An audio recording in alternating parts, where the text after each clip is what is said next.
자, 수동적으로 일을 한다. 너는 꼭 시켜야 되냐? 그래서 스스로 하죠. 그러면 야, 그걸 왜 네 맘대로 하냐? 안 물어보고 하냐? 무한 루프 들어오죠. 자, 안 물어봐요. 야, 모르면 물어봐. 물어보죠. 야, 너는 아직도 그거 모르냐? 이렇게 되죠. 내 나름대로 적극적으로 하다가 잘 되면 박수를 받지만 잘 안 되면 뭐라고 들어요? 야, 새로운 거 시도해보니까 그렇게 실수할 수 있어. 괜찮아. 나머지는 내가 커버해줄게. 요런 이야기 듣습니까?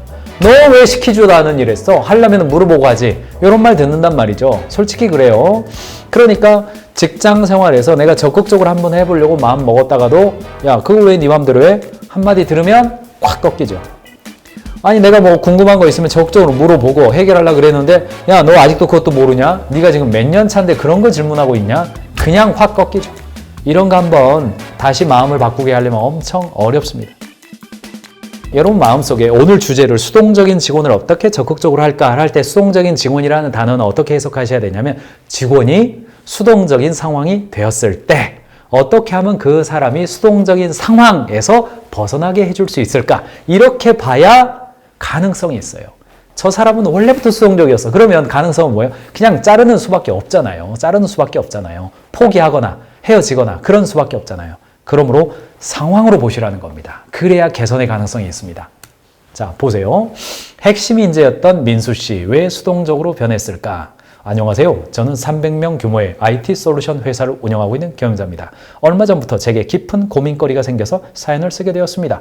저희 회사에서 김민수라는 핵심 인재가 있어요. 입사 초기부터 기술 역량과 열정이 탁월해서 여러 프로젝트에서 두각을 나타내며 회사의 기대를 한몸에 받았죠. 해외 컨퍼런스도 같이 다녀오고 사내 멘토로서 후배들을 이끌 만큼 적극적이었습니다. 그런데 최근 대형 프로젝트가 시작된 뒤로 민수 씨가 너무 소극적이 됐어요. 과거에는 미팅에서 아이디어가 끊이지 않던 사람이 이제는 시킨 일만 재빨리 처리하고 별다른 의견도 안 냅니다. 알고 보니 이번 프로젝트는 이미 전반적인 기획과 기술 스택이 위에서 꽉 잡고 있어서 민수 씨가 제안하는 것들 자꾸 묵살됐나 봅니다. 그러다 보니 본인도 괜히 힘 빼지 않겠다며 의욕을 잃어버린 듯해요. 더 큰 문제는 주변 직원들에게 미치는 영향입니다. 선배로서 항상 앞장서던 민수 씨조차도 결국은 회사가 정해놓은 대로만 해야 된다라는 모습 되어버리니까 다른 직원들도 자유롭게 제안하기 점점 꺼리게 되는 것 같아요. 조직 문화가 점차 수동적으로 변하고 있다는 것에 위기감이 듭니다. 민수 씨를 다시 예전처럼 활기차고 능동적인 인재로 이끌어주고 싶은데 이미 프로젝트 계획은 꽉 짜여 있다 보니까 권한을 많이 주기도 쉽지 않아요. 회사와 직원 모두가 윈윈할 수 있는 방법을 찾아야 되는데 어떻게 해야 될지 모르겠습니다. 맞죠? 사연을 준 이 경영자분은요, 경영자분은 사실은 관점을 가지고 계신 분입니다. 민수 씨라는 존재 자체는 변함이 없어요. 이 존재 자체는 변함이 없습니다. 그런데 대형 프로젝트니까 민수 씨 위에 임원급이 딱 들어온 겁니다. 그러니까 그 임원과 딱딱 일하다 보니까 어때요? 시키는 일 해야 되죠. 중소형 프로젝트에서는 내 주도적으로 좀 해봤는데 위에 있는 사람이 시키는 상황이 되니까 벌써 시키는 사람이 있는 가운데 일하는 방법에서 주도성을 발휘하는 노하우가 없는 거죠. 그러다 보니까 이게 이제 바이러스처럼 퍼져버리는 거예요. 야, 어차피 시키는 대로 하는 건데. 야, 마음대로 해. 야, 너무 그러지 마. 이렇게 돼버리는 거예요. 그냥 뭐 아니면 도가 돼버리는 거죠. 시키는 일 받아서 하는 것 속에서 자율성을 발휘한단 말이죠. 김민수 씨 같은 상황 저와 여러분들 많습니다. 자, 어떻게 해결할 거냐? 굉장히 중요한 단어 하나를 오늘 좀 키워드로 잡아가시기 바랍니다. 그것은 바로 관성의 법칙이라는 단어입니다. 관성의 법칙이 어떻습니까? 야, 뉴턴이 이제 관성의 법칙을 얘기했죠. 자, 종이 위에 있는 동전은 종이를 빵 때려도 위에 계속 있는 속성이 있기 때문에 그대로 아래로 떨어지죠. 외부로부터 물체에 어떤 힘이 작용하지 않는 한 그 물체가 자신의 운동 상태를 계속해서 유지하고자 하는 성질이죠. 즉, 정지한 물체는 정지 상태를, 운동하는 물체는 운동 상태를 지속하고자 하는 마음이죠. 버스를 탔을 때 버스가 달리다가 멈추면 그 안에 탄 사람은 운동하면 운동을 계속 유지하고자 하는 성향이 있고 반대로 멈춰있던 버스가 출발하면 그 안에 탄 사람은 정지되어 있는 상태를 계속하고자 하는 마음. 이게 이제 관성의 법칙이에요. 이 관성의 법칙은 굉장히 중요한 일의 루틴을 만들어 줍니다. 일의 루틴을 만들어 주어요. 내가 한 번 가르쳐 주면 그 가르쳐 준 걸 익숙하게 하면 그 다음날부터는 관성의 법칙에 의해서 가르쳐 주지 않아도 배운 대로 할 수 있게 됩니다. 내가 매일 출근을 하는 거 이거 우리가 뭐 수천 년 이상을 농경 사회를 살다가 산업화를 거치면서 인간이 매일 출근하는 거 300년이 넘지 않았습니다. 저와 여러분들 한국 기준으로만 본다 하더라도 조선시대 1930년, 일제시대죠. 1930년을 우리가 공업화의 어떤 변화의 급변기라고 우리는 경제학에서 그렇게 규정합니다만 1930년이 되기 전에 대한민국에서 살았던 우리의 선조들은요. 매일 출근하지 않았습니다. 비가 오면 출근하는 거고요. 그냥 겨울에는 출근 안 해도 되는 거고요. 아침에 일어나는 시간 정기적이지 않았습니다. 일찍 일어날 때도 있고 늦게 일어날 때도 있었습니다. 그런데 공업화가 진행되면서 우리는 계속 출근을 해요. 이게 뭐예요? 관성의 힘을 우리가 유이용하는 겁니다. 관성의 법칙을 일상생활의 루틴으로 만들어서 매일매일 우리가 일하는 문화를 만들어낸 겁니다. 그러니까 오히려 반대로 우리는 일을 하자가 아니라 쉬자라는 단어를 쓰는 겁니다. 일하는 것이 관성이고 쉬는 것이 관성을 멈추는 것이기 때문에 그렇습니다. 우리가 이른바 오늘 월요일인데요. 월요병이 있는 이유가 뭡니까? 토요일과 일요일 우리는 정지에 있었어요. 그러니까 이 버스가 월요일 날에 다시 출발하니까 몸이 뒤쪽으로 밀린단 말이죠. 그 밀리는 것을 우리는 월요병이라는 단어를 쓰는 거죠. 핵심은 뭡니까? 루틴입니다. 루틴. 그래서 이걸 우리는 관성의 법칙으로 해석할 수가 있겠죠. PwC에서 워버그 핑쿠스 하우스 쿠퍼스 컨설팅 회사입니다. 여기에서 관성의 법칙과 관련돼서 변화는 곳곳에서 진행 중이며 직장인들도 이를 느끼고 있다. 지난 12개월 동안 자신의 역할에서 경험한 변화를 생각해 보세요. 저시된 문장에 어느 정도 동의합니까? 라고 질문을 했어요. 그랬더니 새로운 업무 방식에 적응할 준비가 되어 있다. 77%였지만 44%는 왜 변화가 필요한지에 대해서 이해할 수 없다. 이전 상태는 잘 작동하고 있었다. 왜 변화가 필요한지 이해할 수 없다. 최근 경험한 변화로 인해서 고용의 안정성에 대해서 우월을 느낀다. 47%. 그러니까 변화에 대해서 긍정적인 감정, 이 컨설팅 회사니까요. 긍정적인 감정을 느끼는 것이 맞지만 동시에 변화에 대해서 부정적인 감정을 느끼고 있는 것도 동시에 존재하는 겁니다. 자, 이런 상황에서 어떻게 하면 변화를 성공할 수 있을 거냐에 대해서요. 이게 이제 스탠퍼드 대학의 교수인데 이 포구 교수가 Tiny Habits. 이제 우리나라로 번역하면 이게 어떻게 변화할 수 좋을까요? 아무튼 어떤 변화의 어떤 룰, 변화의 어떤 팁, 뭐 이렇게 볼 수가 있겠습니다. Small change, change everything. Small changes, change everything. 작은 걸 변화시키는 것이 대부분을 변화시킨다. 뭐 많은 것을 변화시킨다. 이렇게 볼 수가 있겠습니다. 2009년도에 논문이 발표됐고요. 우리나라에도 책이 있습니다. 거기에는 핵심적인 이야기가 나오는데요. 관성에서 벗어나려면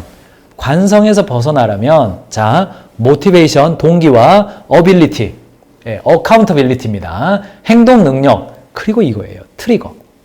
자, behavior란 B는 매트다, MAT다. 요거를 강조했거든요. 보시면 보세요. 포구 행동 모델, 포구 교수의 행동 모델을 보면 자, 능력이 적어요. 자, 오른쪽은 능력이 높아요. 그래 하기 쉽다죠. 동기는 어때요? 자, 낮고 높아요. 행동이란 자극, 즉 성공 영역인데 행동 곡선 이렇게 반비례해서 나타나는 겁니다. 자, 동기가 낮다 하더라도 능력이 좋으면 행동은 많이 해요. 많이 합니다. 반대로 하기 어려워요. 아, 저거 나 하기 어려워. 나 아직 잘 몰라. 그런데 동기가 높으면 행동을 해요. 그래서 경영자가 직원들의 행동의 변화를 가져오려면 두 가지 중에 하나를 높여주면 되는 겁니다. 첫 번째, 동기를 높이든지 하기 쉬운 일을 두든지. 둘 중에 하나라는 거예요. 그리고 이것을 전반적으로 그래프를 이쪽으로 옮겨주는 거예요. 높여주는 거. 이렇게 그래프를 위쪽으로 올려주는 거. 그게 뭡니까? 트리거입니다. 트리거. 어떤 변화의 촉진제예요. 그래서 트리거를 관리해라. 그리고 그 트리거는 좀 이따도 말씀드리겠지만 스노볼입니다. 우리가 통상 스노볼이라고 부르는데 그게 뭐냐면 작은 체인지, 스몰 체인지였어요.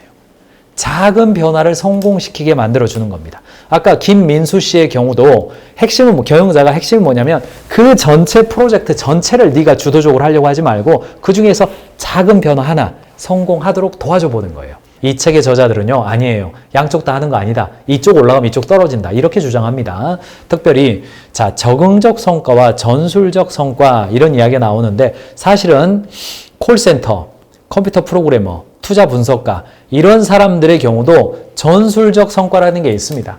콜센터는 어때요? 일일 영업 전화 수 같은 거 있죠. 프로그래머는요, 일일 완성 코드 수, 투자 분석가는 일일 투자 아이디어 건수, 이런 거는 전술적, 택티컬 퍼포먼스. 그러니까 정해진 거예요. 정해진 겁니다. 그런데 적응적 성과는 어떻습니까? 콜센터 직원이라 한다 하더라도 업셀링 객단가 이런 건 어때요? 뭔가 정해진 일을 정해진 방식으로만 하는 것이 아니라 뭔가 변화를 만들어내고 유연하게 대처를 해야 성과가 납니다. 투자 분석과도 아이디어 몇 건 냈느냐 그게 중요한 게 아니라 투자 수익률이 어떻게 좋아졌느냐 그거죠. 그래서 이 책의 저자들은요. 직원들이 수동적인 상태로 빠져들어가지 않는 총 동기가 올라가려면 전술적 성과를 강조하기보다 적응적 성과를 강조해야 된다. 전술적 성과만을 강조하면 정해진 일을 정해진 방식으로만 해야 되기 때문에 그 안에서 창의적이고 적극적이고 주도적으로 일하는 게 어려워진다. 그러므로 적응적 성과에 방점을 찍고 전술적 성과를 관리해야 된다. 그러나 이 두 가지는 마치 태극마크처럼 태극이 양이잖아요. 양, 오, 행이죠. 음과 양이 조화를 이루어서 음의 끝은 양이며 양의 끝은 음이고 그게 역동, 다이나믹의 오행이 생기죠. 오행이 뭡니까? 수금지화 아니죠. 수금지화가 아니라 월화수목금입니까? 월화수 목이 빠지죠. 목이 빠지고 토, 화, 월화 이렇게 일월 이제 하늘이죠. 하늘. 오행 기억하시는 분 좀 채팅창에 도움 좀 주십시오. 갑자기 헷갈립니다. 아무튼 그 오행이 나타난 게 음양과 오행이죠. 도교 사상이지만 우리나라에서는 사실 유교에서도 음양오행을 이야기하고 그렇습니다. 그래서 이거는 섞여 있다는 이야기예요. 그러니까 오해하시면 안 됩니다. 그러면 우리 회사는 전술적 성과가 많으니까 오케이 그러면 이렇게 간접 동기 많이 사용해도 되는 거다. 우리는 적응적 성과가 많으니까 직접 동기 많이 사용한다. 그런 이야기는 아닙니다. 이 책의 저자들은 섞여 있다. 그러나 방점을 적응적 성과에 두어라. 이런 말입니다. 즐거움과 의미와 성장, 즉 직접 동기를 활용하면서 간접 동기, 정서적 압박, 경제적 압박, 그리고 타성, 하던 대로 하는 거. 그것을 사용하지 않는 리더. 이거는 안 하고, 오른쪽에 있는 이 간접 동기는 안 하고, 잠깐만요. 지워야 되는데, 요 지우려다가 지금. 요거는 활용 안 하고, 마이너스 함수니까, 요것만 활용하는 리더가 파이어 스타터예요. 파이어 스타터. 조직원들의 평균 총 동기가 38%입니다. 그런데 열정적인 리더라고 표현을 했어요. 직접 동기도 활용하고 간접 동기도 활용하는 양쪽 다 활용하는 리더도 열정적인 리더라고 하긴 했습니다. 그러나 보세요. 평균 총 동기를 보세요. 14밖에 안 나와요. 3배입니다. 3배 이상이 높습니다. 그러니까 결심하자고요. 방향성을 잡자고요. 왜요? 뭐라고요? 소극적인 상황에 직원들을 몰아넣지 않기 위해서는 경영자가 뭐 해야 된다? 즐거움과 의미와 성장에 대한 일 자체에 대해서 상황과 맥락을 공유해주고 가능한 정서적 압박, 경제적 압박, 타성을 줄여주는 겁니다. 참 우리가 결심해야 되는 일입니다. 압니다. 이게 무슨 일인지. 리더십 파이어 스타트들이 해야 될 일의 14가지를 이 책의 후반부에서 저자들이 해주었는데 오늘은 다 읽어드리진 않겠습니다. 가이니 캠퍼스 파일 다운로드 받아서 여러분들이 즐겁게 활용하시기 바랍니다. 그래서 목표도 방향성을 잡을 때 전술적으로 잡지 말고 적응적으로 잡으라고 조언해요. 전술적인 목표는 뭐예요? 자사 상품 2개를 구매하는 고객층을 5% 늘리자. 이게 전술적 목표입니다. 적응적 목표는 뭐예요? 2가지의 상품이 만나 창출하는 가치에 대해서 3가지의 새로운 관점을 들어서 도전해보자. 이게 적응적 목표입니다. 자, 전술적 목표는 뭡니까? 상품당 수익이 80%인 경상비를 75%까지 5% 절감해라. 이게 전술적 목표예요. 간접 동기만 증가하는 거죠. 적응적 목표는 뭐예요? 상품 공정을 더 간편하게 만들 수 있는 방안 3가지를 찾아달라. 이게 적응적 목표입니다. 고객 만족을 75에서 80% 올려라. 그거에 앞서서 고객의 불만을 효과적으로 처리할 수 있는 4가지 방법을 생각해보자. 이게 적응적 목표예요. 어때요? 여러분들 느낌 오세요? O와 KR 하시는 분들은 느낌 오십니까? 조직 내에서 KR만 보는 KPI적 목표가 전술적, 택티컬 목표죠. 그 좁은 전장에서의 승리만 이야기하는 거예요. 그러지 말고 O, 즉 의미와 보람과 성장을 느낄 수 있는 오브젝티브. 오브젝티브 중심으로 가자. 그것으로 조직원들을 관리해라. 이런 이야기입니다. 그런 흐름이 맞다지죠. 이제 연결이 되십니까? 우리가 KPI만 공유하면 안 되고 O와 KR을 나눠서 직원들과 공유해야 되는 거, 함께 이야기해야 되는 거. 여기서 흐름이 좀 연결이 되시죠? 총 동기 지수와 이렇게 연결된다 보시면 됩니다.